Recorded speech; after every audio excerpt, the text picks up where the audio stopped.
Hey guys, I'm Tim with the Geeked Up Game Review Group, and we're going to bring you guys I guess kind of a review and just what happened in our game that we just played. So we are playing Evolution Climate, so that's the new version where there's actual climate stuff going on, like the um, Ice Age and Scorching. So you'll probably hear Anna shuffling cards in the background because we're getting ready to play again. But I wanted to give a quick video on what just happened in the game. So I had a carnivore, and I kept Anna down to You had four carnivores. three species. That was at the very end. I'm talking about midway through the game. I had a carnivore and I had regular species out there. At the very end of the game, like maybe 2 rounds, I had 4 carnivore cards in my hand. So I went ahead and got rid of some traits and made everything a carnivore because the way that Anna's side was set up, she was vulnerable, and I could have wiped out all of her species.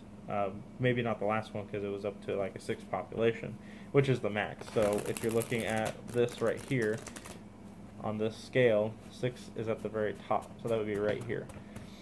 But her body size was below all of my creatures, so I went ahead and decided to make them all carnivores, thinking, alright, this would be my chance to just wipe out most of her points, and we'll be good to go. Well, she played a card, which she had one already on there with Symbiosis, but they were the same.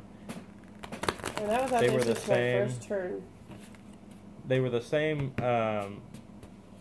body size in the very midway through the game.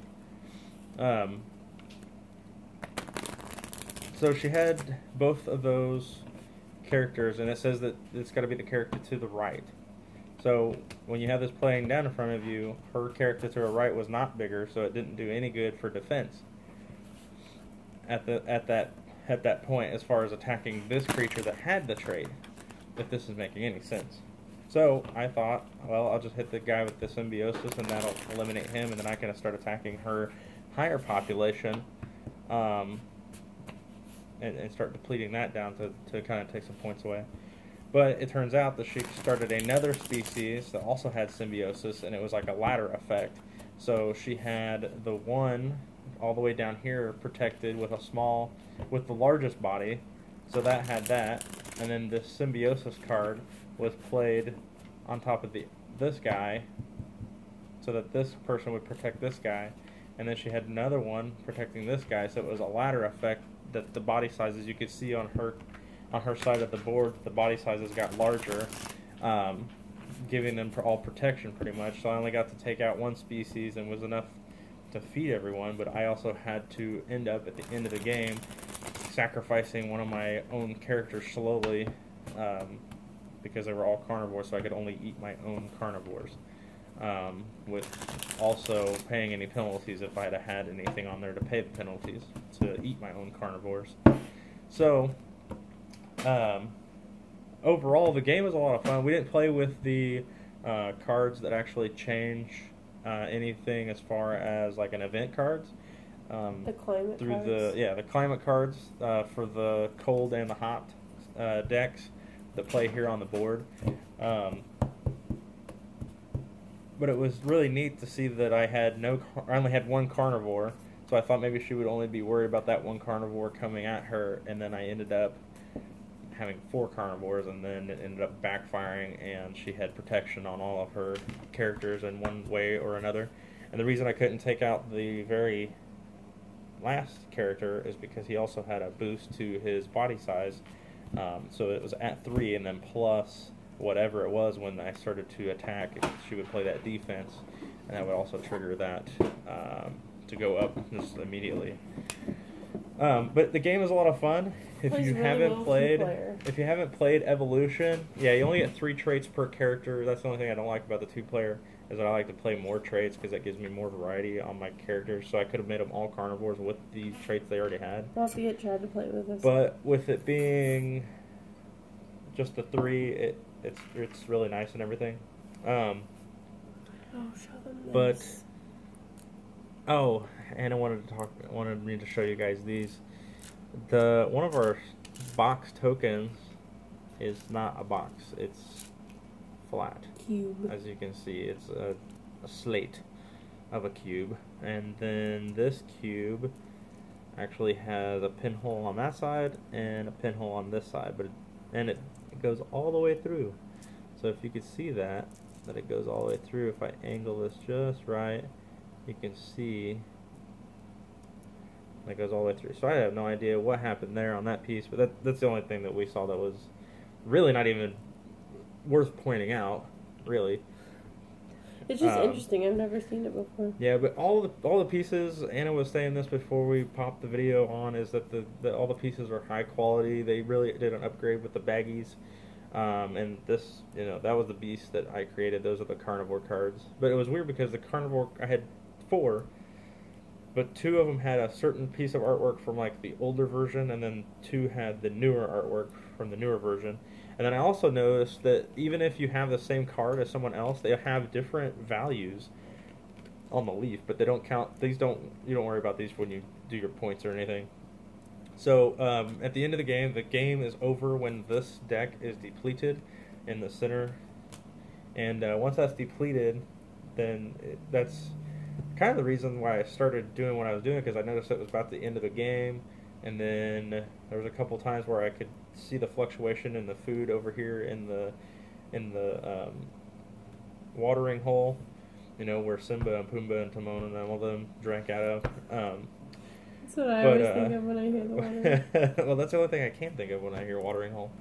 But it was like really cool to see the game progress from, because I only had 1 species and I had 4 the whole time. Anna kept going from 3 to 1, but she had that 1 that was a really high population, so that she was able to hold the board, that high population, and keep getting. And that card was also protected by something that said that they must have a higher population than this card, so he was protected in and of himself. Right, which that was a card that I was talking about. So I had to have more population, being a predator, and ended up not going the way we wanted it to. I wanted it to. So, this is definitely a game that I would highly recommend everyone to. If not, you don't want to buy it, then at least play it. Go to your local game store, see if they have a demo copy or something, something like that. It's definitely worth at least trying to go out there and find somebody that's got a copy to play it. Tell them how much you wanted this game at Gen Con, with all that high recommendation. So don't judge a book by its cover. I was not that thrilled about it, because we played it back in alpha beta, and I'm watching this clock. I'm waiting to see if the 8-minute marker is going to shut me down. No, I rolled over the 8 minutes. That's because I went through the YouTube app. See, if you go through the YouTube app, you can actually do longer videos. But anyways, yeah, I just had no interest in the game because we played it back in the early stages. What was it, 3 years ago? And like, I played it and I was just like, yeah, okay, that's cool. But I just wasn't that He had forgotten what the game consisted of. No, I think it's because the way I played it when it was in its early stages versus the way I play it now. And I asked Anna, I go, do you feel like playing Magic the Gathering changes the way you play games? She said no. I was playing this game completely a different way, because I didn't believe in Magic the Gathering. I just felt like that was a waste. But anyways, that's another story. I'll make a video about that, about how I feel about Magic. But this is everything's high quality here. These pieces, I have a picture. I'll post it on Instagram. I meant to do that already. But these punch outs, like, obviously you can't see that from that angle. These punch outs here, yes. Aha. So the tokens for the food, everything. It's not really one to focus. Anyways, you get the idea. So the meat tokens, all that stuff, those are really cool, high quality. This is just made out of wood. I think Anna says it has nice paint. So if you guys don't know that joke, you need to go back and watch our video for Takenoko when we're talking about the components. It's hilarious. Say, nice paint. Like, yeah, okay, well, don't lick it. Maybe you have lead in it. yeah, it's a lot of fun. I don't know how I can recommend it anymore. Yeah, so that's all I got to say about it. And that was our like little playthrough. I will maybe make another video after we play this and see if anything changes now that I know a little bit more about manipulating the food pool. And I may just play cards to make it go into the Ice Age or make it go to Scorching and just play with that and try to mess with that mechanic a little bit, and then or maybe do something to where I play all minus cards and it kind of depletes the food. So we'll see. There's all different kinds of strategies. You can do the food strategy. It's knowing what cards to discard to make your population grow. It's just a really complex game, but it's a simple game. Like if you just follow this right here, this little play booklet right here, it's like the easiest game to play. Technically you wouldn't have to read the rules if you just use this right here. But read the rules because there's some details in there that you're going to need to know. So that's all I have for this game. And I know I just said that like 500 minutes ago. So I will see you guys later. I'm Tim with Geeked Up Game Review Group, and this is not really a review, but whatever you want to call it. Alright, I'll see you guys later. Bye.